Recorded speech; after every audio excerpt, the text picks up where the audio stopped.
Balikan po natin kung naalis na ba ang nakahambalang na truck at mga bakal sa may MacArthur Highway. Live mula sa Valenzuela, nagbabalik si James Agustin. James, kumusta na ang sitwasyon ngayon dyan? Maris, mahigit 7 na oras na nakahambalang nga dito yung na-aksidenteng truck sa bahaging ito ng MacArthur Highway dito sa Valenzuela City. At sa mga oras na ito, kadarating lamang nung tow truck dito sa lugar. Ito po yung hahatak doon sa 18-wheeler para tuluyan na ito na matanggal dito sa lugar. Matapos noon, tsaka pa lang nila sisimulan yung pagtanggal doon sa mga bakal na nasa gitna naman ngayon ng kalsada. Ililipat po yung mga bakal sa isa pang truck na naka-standby na rin dito sa lugar. Alas 9:30 pa kagabi na mangyari itong aksidente, tumagilid ang 18-wheeler habang paliko. Bumangga pa ito sa steel fence kaya nabasag ang windshield nito.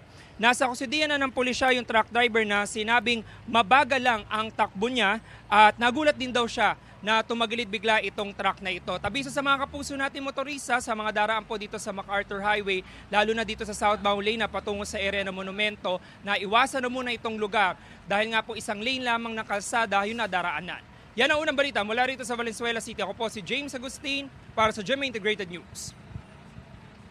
Igan, mauna ka sa mga balita. Mag-subscribe sa GMA Integrated News sa YouTube.